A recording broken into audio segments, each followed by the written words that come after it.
Waalaikumsalam warahmatullahi wabarakatuh. Warahmatullahi wabarakatuh.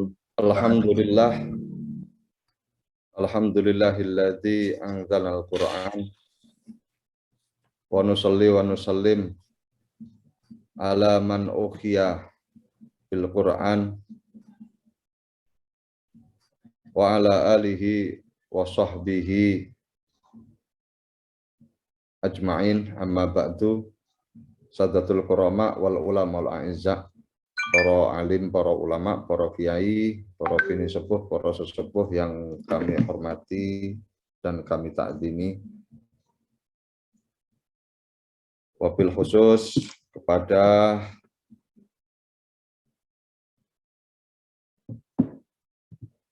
yayasan, ketua yayasan ataupun pengurus yayasan Universitas Dian Nuswantoro, pada jajaran rektorat, bil khusus Bapak Rektor Universitas Dian Nuswantoro. Saya kalau matur Universitas Dian Nuswantoro niku agak susah karena kebiasaan Dian Sastro gitu hari. Jadi nyuwun sewu Prof Edi yang kami hormati dan beserta jajaran rektorat, jajaran dekanat yang kami hormati, dan segala sivitas akademik Universitas Dian Nuswantoro yang kami hormati. Alhamdulillah pada malam hari ini kita bisa bermuajahah, kita bisa bertatap muka walaupun dengan cara daring, tapi ini tidak mengurangi keberkahan kita bersilaturahim, tidak mengurangi fadilah atau keutamaan kita menyambung persaudaraan kita. Semoga berkat silaturahim kita ini kita diberi kemudahan oleh Allah Subhanahu wa taala, diberi kemudahan segala urusan kita, diberi kemudahan, diberi kesehatan oleh Allah Subhanahu wa taala, diberi kelancaran dan jembar rizkinya. Dan kemudahan segala sesuatu urusan kita. Amin, amin ya rabbal alamin. Para Bapak Ibu yang kami hormati, yang kami banggakan, alhamdulillah. Yang pertama mungkin tadi sudah disampaikan oleh beliau Profesor Edi, bahwasannya saya ini salah satu keluarga besar Pondok Pesantren Lirboyo. Jadi kan kalau kata orang itu kalau tidak kenal tidak sayang, kan gitu. Kalau tidak kenal maka tak sayang. Nah, saya ingin memperkenalkan terlebih dahulu siapa atau saya ini. Kalau katanya istri saya orang yang paling ganteng sedunia. Ini kata istri saya, tapi nggak tahu kalau kata istri orang. Jadi saya termasuk salah satu keluarga besar Pondok Pesantren Lirboyo. Nama saya Melvin Zanul Asikin, tadi sampaikan lebih akrab saya dipanggil Iing. Saya berada di Kediri, tepatnya di daerah Ngampel, karena dulu abah saya ketika beliau masih hidup, beliau mempunyai cita-cita untuk membuat satu pondok pesantren, mendirikan satu perguruan tinggi yang itu jurusannya itu tidak hanya terfokuskan kepada agama. Dan beliau pun ketika masa hidup, beliau mendirikan SMK dengan 3 jurusan, dan sampai saat ini para putra-putri beliau ini sedang berusaha, dan alhamdulillah kemarin sudah divisitasi oleh Kemendikbud untuk mengadakan mendirikan universitas, mendirikan Institut Teknik Al-Mahrusiyah. Ini berada di Ngampel. Jadi sebenarnya saya ini mau ngaji sama yang ada di Dian Nuswantoro sama Profesor Edi. Saya juga mau ngaji Karena saya melihat profilnya itu kok ya juga ada yang satu jurusan dengan yang ada di ITAMA, yang ada di Institut Teknik Teknik Al-Mahruziyah. Nanti kapan-kapan bisa sowan ke Semarang, karena sebenarnya juga dekat, istri saya itu juga dari Demak aslinya. Jadi dekat. Para rawuh yang kami hormati, yang kami takzimi, alhamdulillah tadi setelah kita baca juga kita khataman Quran, insya Allah luar biasa. Benar tadi yang diaturkan oleh Profesor Edi, orang yang bacanya Quran itu krotal, gratul itu malah mendapatkan mendapatkan pahala yang double. Mendapatkan pahala yang double. Saya kira ketika Kanjeng Nabi mengatakan ana afsahu biddot gitu ya. Saya yang paling fasihnya membaca dot gitu. Kalau secara teori, kalau paling fasih mesti juga ada yang tidak terlalu fasih, ada yang gak fasih, ada panjang sing tenanan gak fasih kan gitu. Jadi ketika Kanjeng Nabi mengatakan ana afsahu biddot, saya yang paling fasih mengucapkan dot. Artinya Kanjeng Nabi adalah orang yang paling fasih mengucapkan atau membaca Al-Qur'an. Dan juga banyak para sahabat atau mungkin orang-orang sekarang yang tidak begitu mahir, tidak begitu fasih membaca Al-Qur'an, tidak begitu bisa membaca Al-Qur'an. Tapi bukan satu alasan, bukan satu halangan kita untuk selalu membaca Al-Qur'an. Artinya Kanjeng Nabi orang yang paling fasih, kita pun juga kefasihan kita semua ini pasti di bawahnya Kanjeng Nabi. Ada yang paling fasih, ada yang paling pintar, ada yang itu tidak terlalu pintar, ada yang mau biasa, ada yang panjang yuk biasa banget dan misalkan gitu. Jadi ini bukanlah satu penghalangan kita nanti wacanya grotal gradul dan sebagainya. Semuanya Al-Qur'an apa yang dibaca, entah itu bacanya masih belum fasih dan sebagainya, kata Kanjeng Nabi yang tadi sudah diutarakan oleh Bapak Profesor Edi, bahwasannya orang yang membaca Al-Qur'an kesulitan untuk membaca Al-Qur'an lahu ajron, kata Kanjeng Nabi. Itu disebutkan di hadisnya Sahih Muslim. Dia mengatakan orang yang kesulitan membaca Al-Qur'an lahu ajron, maka dia mendapatkan 2 ganjaran. Maka dia mendapatkan 2 ganjaran. Niki para rawuh hadirin wal hadirat menyampaikan apa yang telah disampaikan oleh Pak Edi. Para rawuh, di dalam Al-Qur'an kita tahu Al-Qur'an ini adalah salah satu mukjizatnya Kanjeng Nabi Muhammad SAW, salah satu penunjuk kita, salah satu imam kita. Ada satu kaidah mengatakan man ja'ala Qur'an imaman najah wa man ja'ala Qur'an khalfan halaka. Ada mengatakan barang siapa yang menjadikan Al-Qur'an sebagai pemimpin, sebagai panutan, sebagai pegangan, maka dia akan selamat. Wa man ikhtalafa, dan siapa yang dia itu menulayani atau berbeda dengan Al-Qur'an, qad halaka, maka dia akan rusak. Niki Al-Qur'an yang diturunkan sejak 1500 tahun yang lalu sampai sekarang ini masih tetap eksis, tidak berbeda dengan kitab-kitab yang lain. Para Bapak Ibu yang kami hormati, ada satu dawuh Kanjeng Nabi. Beliau mengatakan barang siapa yang membaca Al-Qur'an, maka dia akan mendapatkan 10 kebaikan. 1 huruf di dalam Al-Qur'an ini mendapatkan 10 kebaikan. Bukan 1 huruf itu adalah alif lam mim, akan tetapi 1 huruf alif itu 10 kebaikan, lam itu 10 kebaikan, dan mim itu 10 kebaikan. Alif lam mim, maka ini mempunyai 3 huruf, maka mempunyai 30 kebaikan.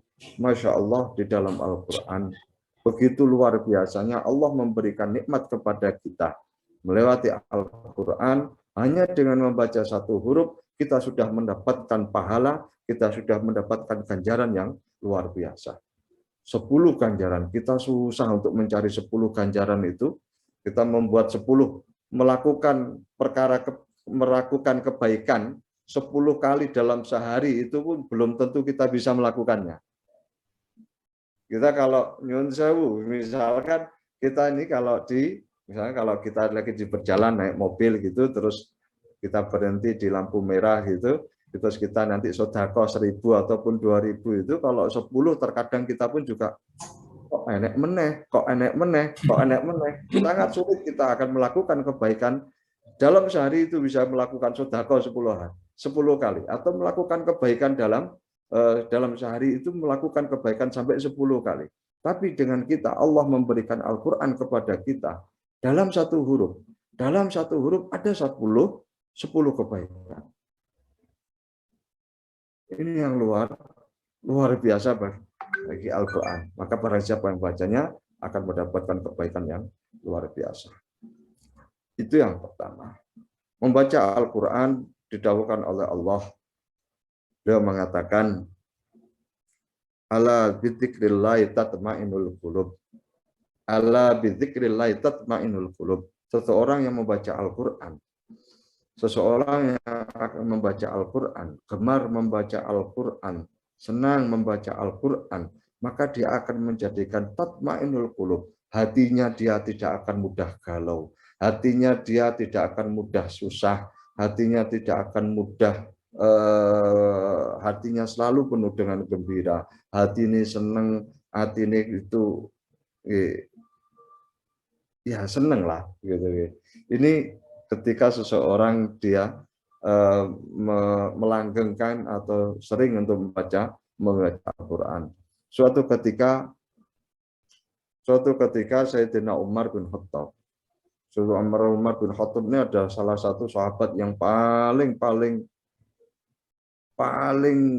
kerasnya luar biasa, paling tegas luar biasa.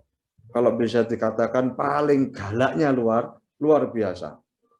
Niki hatta sampai diceritakan satu riwayat itu, hatta sampai tidak hanya manusia saja yang takut kepada Sayyidina Umar, bangsa jin pun juga takut kepada Sayyidina Umar. Suatu ketika Sayyidina Umar mengutus rombongan ke daerah Mesir. Ketika sampai di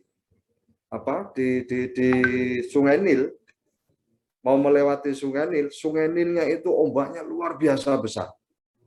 Luar biasa besar. Maka satu rombongan kembali ke Sayyidina Umar ke Madinah, lapor kepada Sayyidina Umar pada waktu itu menjadi khalifah. Ya, Sayyidina Umar, ini rombongan tidak bisa memasuki kota Mesir. Karena Sungai Nilnya itu ombaknya besar. Nah, Sayyidina Umar menulis surat, dikasihkan kepada orang tadi, sahabat salah satu utusan, pesannya Sayyidina Umar, ini surat lempar ke Sungai Nil. Maka ketika dibawa surat sampai ke Sungai Nil dilempar suratnya dilempar ke Sungai Nil. Seketika itu, yang awalnya Sungai Nil itu ombaknya luar biasa, tidak bisa dilewati oleh perahu, seketika itu langsung bahasa Jawa ini gue. Ya ombaknya langsung lerem gitu. Ombaknya langsung lerem, langsung nggak ada ombak sama sekali. Sungainya menjadi tenang gitu. Tulisannya di surat hanya Assalamualaikum warahmatullahi wabarakatuh. Saya Umar, Khalifatul Rasulullah, Khalifatul Islam, Amirul Mukminin, mohon ini rombongan diizinkan untuk lewat. Dah. Maka seketika itu ada sahabat mengatakan, ini belum ketemu orangnya, ketemu suratnya saja sudah takut, apalagi ketemu orangnya gitu. Masya Allah. Sama kalau kita itu kalau kena tilang kan udah kena surat tilang, mau ke pengadilan itu susah gitu. Udah Pak, damai saja Pak, daripada ke pengadilan. Ini baru dapat suratnya saja gitu. Ini para rawuh hadirin wal hadirat rahimakumullah, ketika kita membaca Al-Qur'an ketika Sayyidina Umar tersebut mendengar suaranya Asma, putri beliau, ketika membaca Al-Quran, Sayyidina Umar langsung jatuh tersungkur dan menangis meneteskan air mata yang luar biasa karena mendengar lantunan Al-Quran. Menenangkan hati beliau yang gundah gulita, yang bagaimana ketika pada waktu itu beliau belum masuk Islam, beliau ketika mendengar langsung luluh lantah hati beliau. Inilah Al-Quran, inilah hebatnya Al-Quran. Ketika kita membaca, menjadikan hati kita tenang, menjadi hati kita tidak galau, susah semuanya kita lewat. Ini tatmainul qulub. Ala bidzikrillah tatmainul qulub. Ketika kita membaca Al-Quran, menjadikan hati kita tenang. Maka satu solusi yang luar biasa dari Allah, dari agama, dari Al-Quran, barang siapa yang mempunyai kegalauan di hati, maka Iqra Al-Quran, maka bacalah Al-Quran. Insya Allah galau yang di hati akan hilang.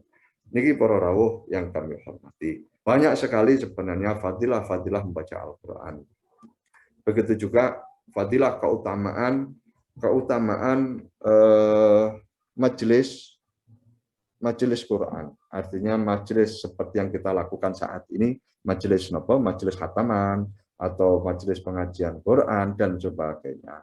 Diriwayatkan dari Abu Hurairah. Dari Abu Hurairah beliau mengatakan,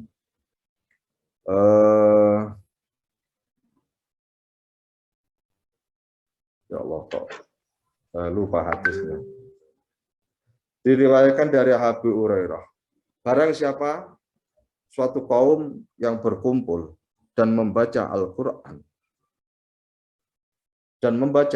Al-Quran, sakinat alaihim, yatluna kitabullah wa yatadarrusuna fima bainahum illa nazalat alaihim sakinah, maka tidak ada satu rahmat kecuali rahmat yang turun kepada satu kaum tersebut.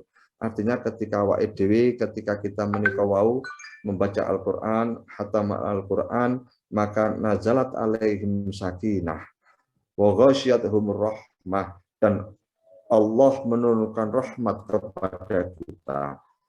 Satu majelis pengajian Al-Quran ini Allah menurunkan rahmat kepada satu perkumpulan tersebut. Ketika satu rumah, ketika satu tempat, ketika satu sekolahan, ketika satu perguruan tinggi, ketika Udinus mengadakan khataman Al-Quran setiap hari Senin dan hari Kamis, maka setiap hari Senin, hari Kamis, Allah menyucurkan rahmatnya kepada Udinus tak terhingga, luar biasa. Ini malah saya tadi sampai katakan ada berapa tadi mahasiswa dan mahasiswa, ada 17.000, luar biasa.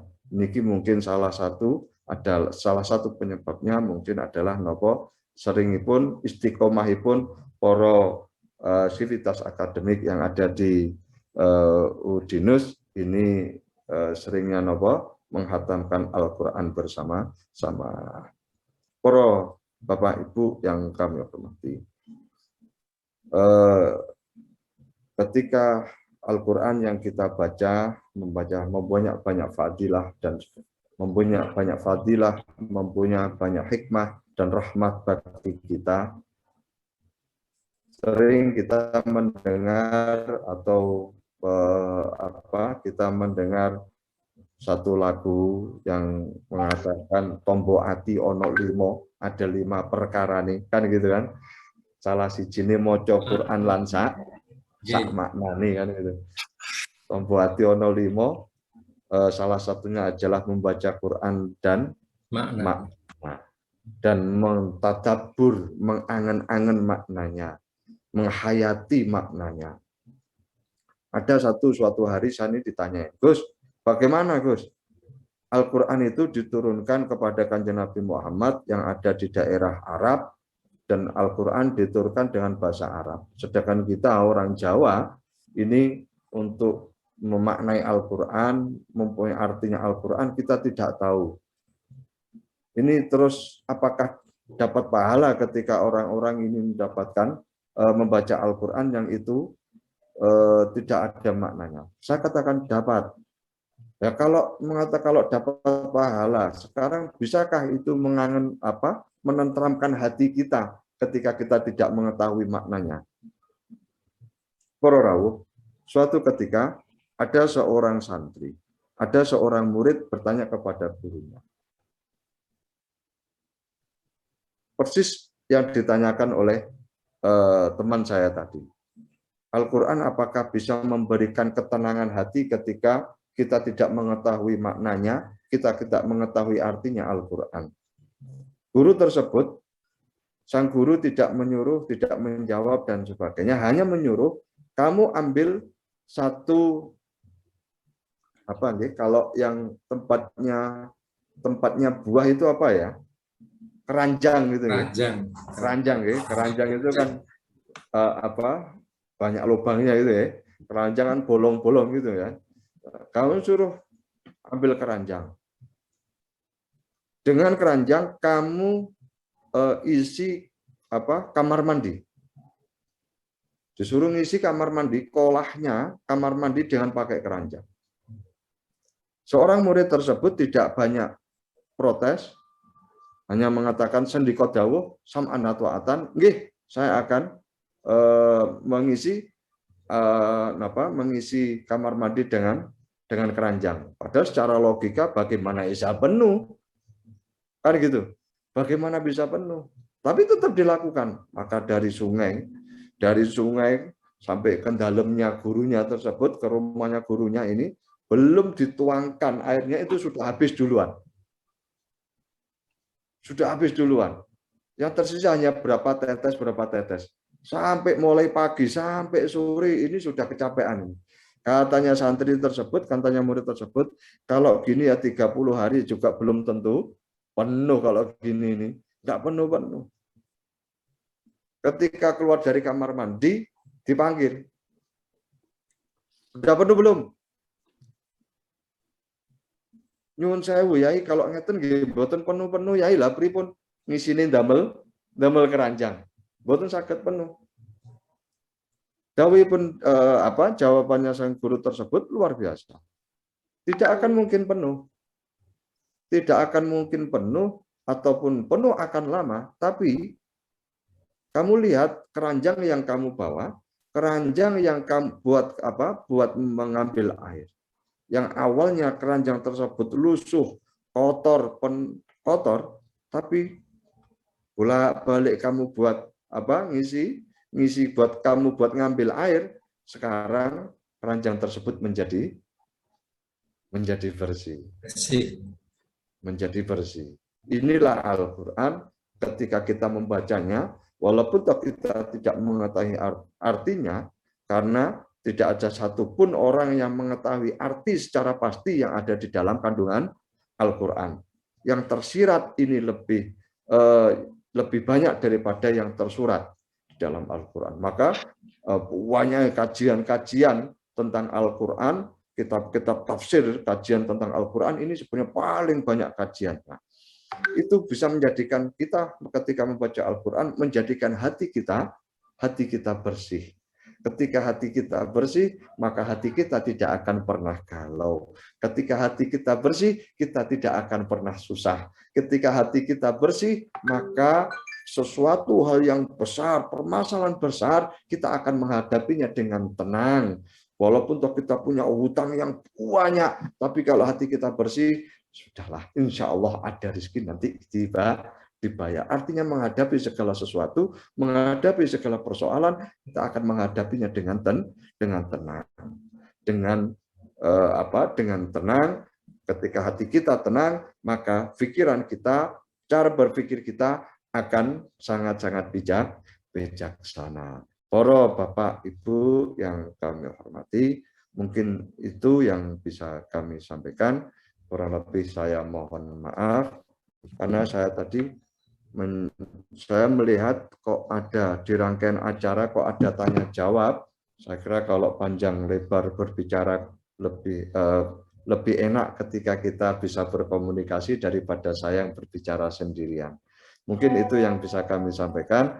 Kurang lebihnya alaikum minkum. Assalamualaikum warahmatullahi wabarakatuh. Waalaikumsalam warahmatullahi wabarakatuh. Doa dulu. Nuhun, Bu Siing. Tadi bagus sekali tausiah yang disampaikan bahwa ketika hati kita bersih, kita tidak akan galau dan menghadapi semua permasalahan dengan tenang. Begitu nggih? Baik, Bu Siing mohon untuk ditutup dengan doa. Doa untuk kami semua dan juga untuk Udinus, baru nanti masuk ke sesi ramah tamah. Monggo Bu Siing. Ridha ila wa syafat Rasulullah ala niyati sidqi wal qabul hasil amal wa ma'mul bijah yafat Rasul Sayyidina Maulana Muhammadin sallallahu alaihi wasallam wa bi barakati khatmil Quran wa bi barakati qiraatil Quran siril Fatihah. Bismillahirrahmanirrahim. Alhamdulillahirabbil alamin.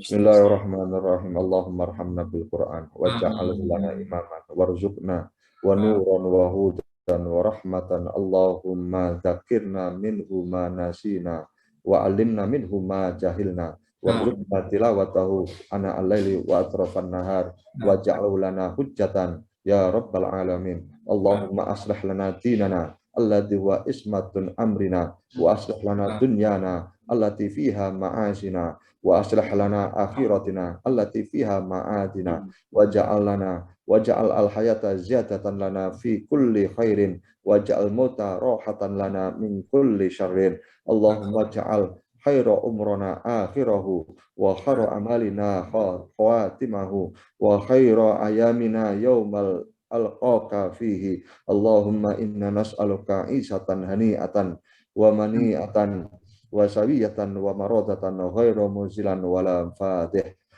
Allahumma inna nas'aluka khairal mas'alah wa khairal du'a wa khairal najah wa khairal ilmi wa khairal amal wa khairal thawab wa khairal hayat wa khairal mamat wa thabbitna wa thaqil mawadina wa haqiq imanana warfa' darajatana wa taqabbal salatana waghfir khatayatana. Allahumma ya Allah, Allahumma ya Allah bi barakati hadzal majlis, bi barakati khatmil Quran ya Allah, berkatipun khatmil Quran ya Allah, panjenengan paringi sedayanipun ya Allah, jenengan paringi sedaya urusan paringi gampil ya Allah, jenengan paringi rizki ingkang jembar ya Allah, jenengan paringi putra putri ingkang soleh lan solehah ya Allah. Allahumma ya Allah, jenengan tetesaken ya Allah Universitas Dian Nuswantara ya Allah. Manfaat fitini wa dunya wal akhirah. Manfaat umat negara dan bangsa ya Allah. Allahumma ya Allah, untuk para mahasiswa dan mahasiswi Universitas Dian Nuswantara ya Allah, jadi kemudahan dalam mencari ilmu ya Allah, ilmu yang bisa bermanfaat, ilmu yang barokah ya Allah ya Arhamar Rahimin ya Rabbana lakal hamdu. Rabbana atina fid dunya hasanah wa fil akhirati hasanah wa qina adzabannar. Wa sallallahu ala sayyidina Maulana Muhammadin wa ala alihi washabihi wasallam. Walhamdulillahi rabbil alamin. Siril Fatihah.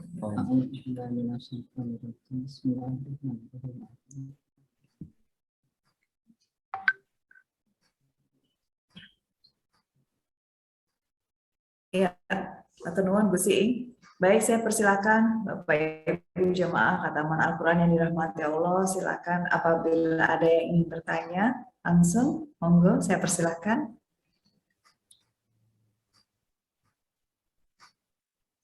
Dari Pak Rektor, monggo Pak Rektor. Mungkin ada yang mau langsung ditanyakan pada Bu Siing, Pak Rektor, monggo. Pertama, alhamdulillah. Matur nuwun Gus, sembur pituturnya. Jadi kami merasa bombong, kami merasa senang bahwa apa yang kami lakukan ini masih on the track, masih di jalan-jalannya Allah. Kami sepakat dengan tadi semua yang disampaikan Gus Iing, bahwa keranjang tadi memang bolong-bolong dan basah gitu.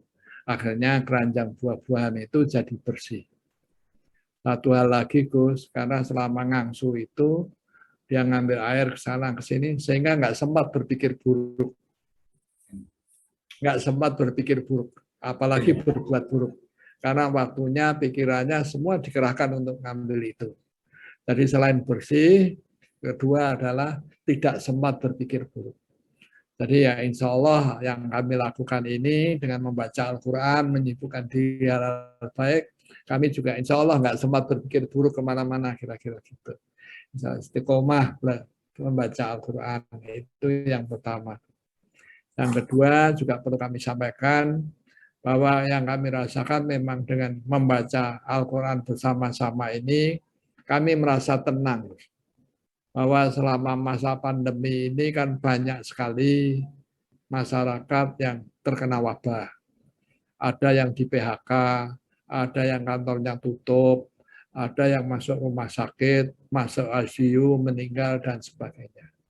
Nah, tentu kami juga was-was dengan adanya itu. Akhirnya kami mengadakan acara Khataman Al-Quran ini, Gus. Acara Khataman Al-Quran, ya tentu dengan doa-doa seperti tadi, mohon kami dijauhkan segala macamnya.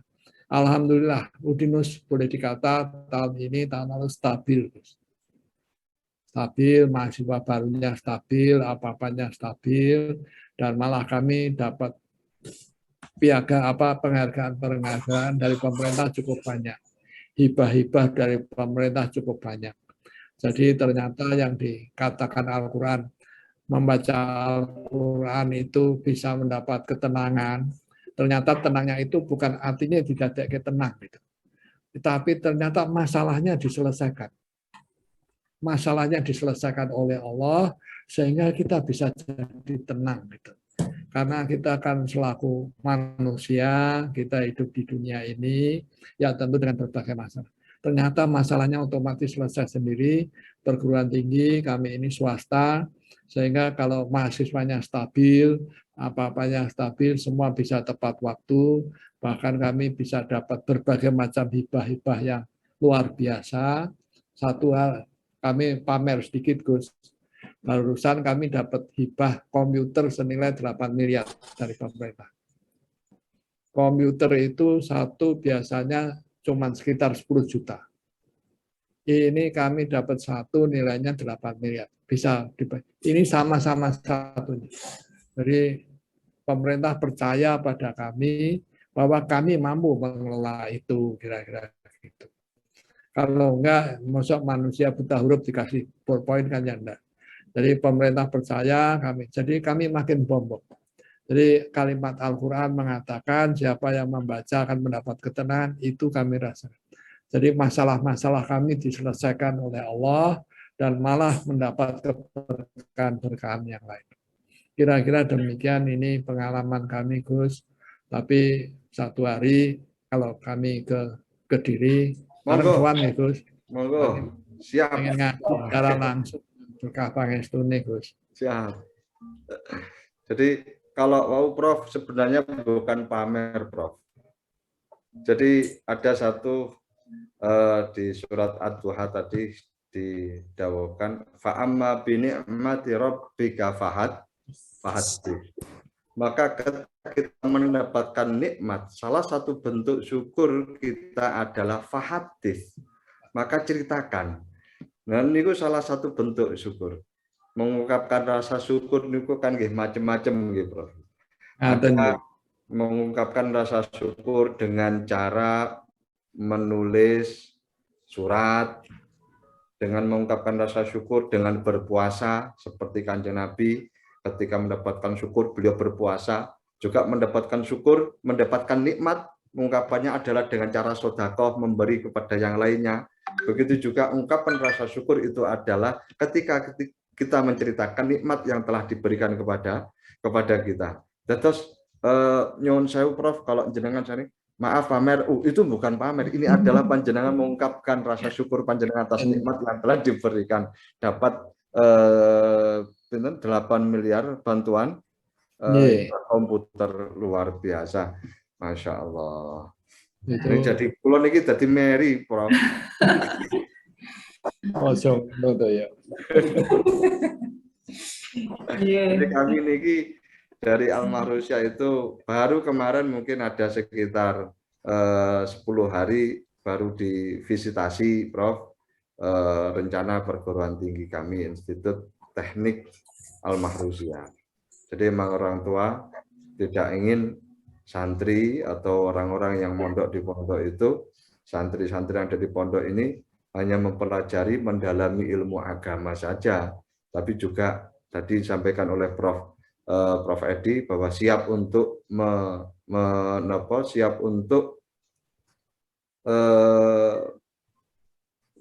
siap untuk menghadapi tantangan pada era-era yang saat ini. Kan temunipun kan fidunya hasanah wa fil akhirah hasanah kan, maka dunia ini kudu apik, gak mung akhirat tok sing apik kan ngoten terus. Nggih. Matur suwun tadi luar biasa Prof. Edi. Nggih, matur nuwun Prof. Edi, matur nuwun Gus Iing. Baik, saya persilakan untuk berikutnya mungkin Wakil Rektor Udinus, Profesor Supriyadi Rustad. Prof. Pri, monggo bisa memberikan tanggapan atau pertanyaan. Oke, matur nuwun Mbak Mira. Assalamualaikum warahmatullahi wabarakatuh. Waalaikumsalam. Nggih, Gusti, kula nderek bingah mawon, kula tanggi panjenengan saking Udanawu. Oh, Blitar. Nggih. Udanawu perbatasan kali Sambi. Nggih. Blitar. Nggih, matur nuwun Gusti rawuhipun pangantikanipun. Insyaallah ngestokaken matur nuwun. Assalamualaikum warahmatullahi wabarakatuh. Waalaikumsalam. Baik. Gus Iing tadi adalah Prof. Pri, beliau adalah Wakil Rektor Udinus. Baik, saya persilahkan berikutnya Guru Besar Udinus, Prof. Uco. Prof. Uco lagi dalam Prof. perjalanan. Uco lagi perjalanan. Prof. Jumanto. Ya, Mbak Mira. Mungkin ada pertanyaan atau memberikan tanggapan, Prof. Monggo. Ya, matur nuwun. Assalamualaikum warahmatullahi wabarakatuh. Waalaikumsalam. Gus Iing ya, Gus Iing berarti bagus nih, baiknya bagus ya.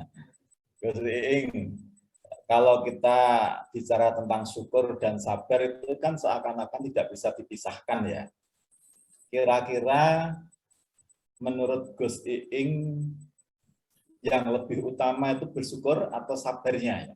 Karena dalam satu riwayat kalau kita diuji dalam tingkat yang zahir sekalipun kita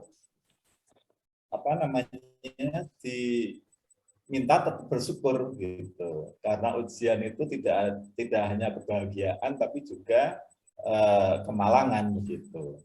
Kira-kira menurut pendapat Gus Iing ini gimana, yang utama itu sabarnya atau syukurnya begitu? Matur nuwun. Assalamualaikum warahmatullahi wabarakatuh. Waalaikumsalam warahmatullahi wabarakatuh. Kita harus bersyukur atau bersabar. Yang mana yang paling baik, bersyukur atau bersabar? Ini pertanyaannya sulit ini.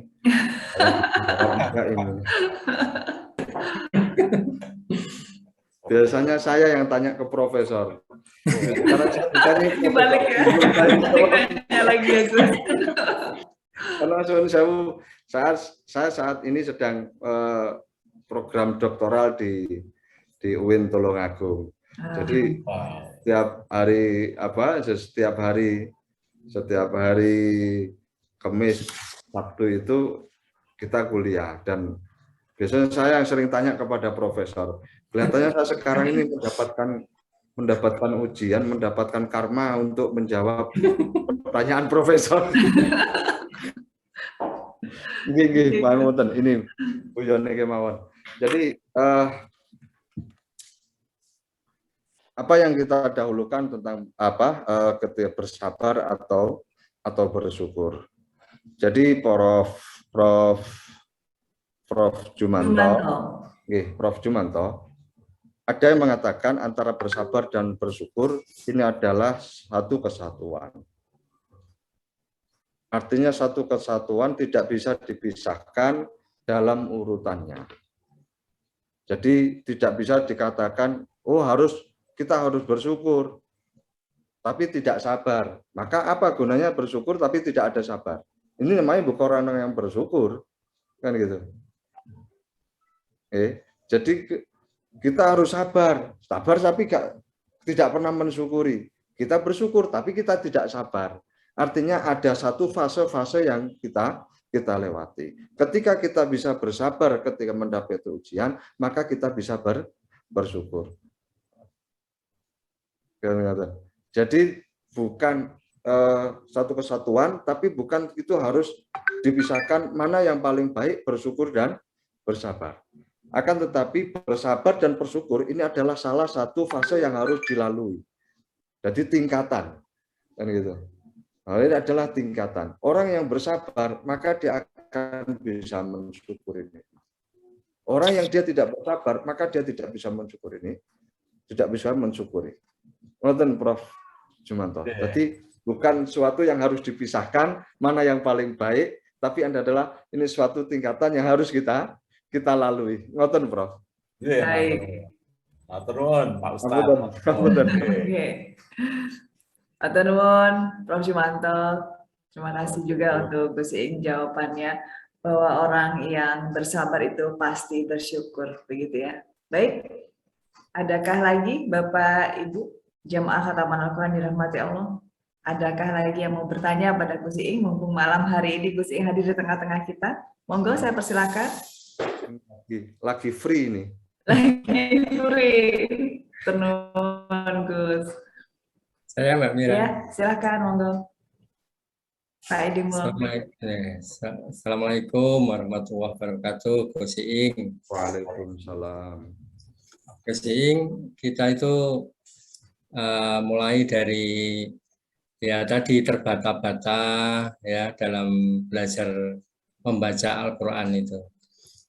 Lalu kesini sudah mulai pada agak lancar dan sebagainya. Terus kemarin itu ada ya sedikit diskusi gitu ya. Itu diskusinya itu tentang paling enak itu membaca Al-Quran tuh waktunya kapan sih gitu. Waktunya kapan sih, karena kan ya ada yang jadi ya dosen. Ini yang pesertanya Gus, ini alhamdulillah ini sampai 181 di sini. Alhamdulillah. Nah, terus ada yang di Zoom, ada yang di YouTube, ada yang lewat TV-ku ya, itu banyak sekali. Dan apa ya istilahnya kayak kerjaannya itu kan beda-beda ya, ada yang dosen, ada yang mahasiswa, ada yang ini kira-kira waktu-waktu yang afdol untuk membaca Al-Quran itu kira-kira waktunya kapan itu Gus? Terima kasih Gus. Ya, terima kasih Pak Edi. Monggo Gus. Jadi kalau mencari waktu untuk membaca Al-Quran, Pak Edi, memang sebenarnya ada waktu-waktu yang khusus. Jadi waktu itu kan ada waktu yang utama, ada waktu yang biasa, ada waktu yang ya nggak utama ataupun biasa. Artinya seperti ketika kita membaca Al-Quran malam hari atau waktu malam hari sama dengan waktu yang siang hari, ini kan berbeda fadilahnya, keutamaannya. Begitu juga waktu ketika pagi hari dan sore hari, ini adalah waktu yang utama dalam keseharian kita, dalam beribadah. Jadi ketika waktu pagi hari ini adalah waktu terjadinya shift antara malaikat siang, malaikat pagi, dan malaikat malam. Ketika sore ini adalah terjadinya shift pergantian malaikat siang ke malaikat malam. Artinya ketika terjadian shift semacam ini dawuhipun Kanjeng Nabi adalah waktu yang fadilah, waktu yang utama. Ketika kita niki jadi gampangane rodok-rodok molitiki malaikat lah. Molitiki malaikat gitu. Molitiki malaikat ben kuwi mau ngerti oh iki pas waktune apa? Waktune malaikat ganti. Dadi ketok sing apik ngono kae maca Quran. Oh dadi dhek ditulis akhirannya hati kan gitu. Jadi Ya, baik. ada waktu-waktu yang itu khusus tertentu, yaitu ketika kita membaca Al-Quran. Ini adalah waktu yang khusus. Ada yang itu dikembalikan ke porsinya, Pak Edi. Jadi ada kita membaca Al-Quran itu adalah dikembalikan ke personnya. Jadi kita tidak bisa memaksa diri kita bahwasanya kita harus membaca Al-Quran pada waktu pagi hari. Sedangkan kita pagi hari mempunyai satu kewajiban. Jadi satu itu dikembalikan dalam satu sisi itu kita kembalikan ke waktu, yang mana waktu-waktu mempunyai waktu yang khusus, tapi dalam satu sisi itu dikembalikan kepada personnya, kepada orangnya. Kita tahu kita punya kesibukan. Maka ada yang kesibukannya pagi hari. Mulai dari jam 6 atau mulai dari jam 4:30 sudah mempunyai kesibukan. Sampai nanti jam 12. Dia kesempatnya hanya membaca Al-Quran jam 12 siang. Maka itulah waktu yang terbaik untuk dia membaca Al-Quran. Oke, baik. Baik. Jadi yang penting istiqomah ya. Paling Tapi ini kataman online Udinus ini sudah istiqomah loh Gus. Sudah ke 100. Masya Allah. Alhamdulillah. Alhamdulillah. Luar biasa. Suaranya Mbak Mirza. Mic-nya kepencet. Baik. Baik, terima kasih Pak Edimul, Matur nuwun, Gus Iing. Baik, ini karena sudah lumayan larut ya. Jadi untuk sesi ramah tamah ini saya cukupkan dulu. Baik, silakan Gus Iing untuk memberikan kesimpulan, juga untuk memberikan pesan ya untuk kita semua yang ada di sini. Monggo. Matur suwun, Bu Mira yang kami hormati. Jadi suatu ketika ada satu rombongan para sahabat ini bermalam di satu daerah. Para sahabat ini meminta hidangan kepada orang-orang desa tersebut. Akan tetapi ditolak oleh orang-orang desa tersebut. Kamu siapa? Kamu orang asing. Ngapain kok minta saya? Sudahlah, nggak usah lah. Bermalam di situ sampai pagi hari. Ketika pagi hari, kepala suku daerah tersebut terkena penyakit yang luar biasa. Sakitnya luar biasa. Ditambahin, diobatin segala macam obat tidak sembuh. Disuwuk kesana kesini tidak sembuh.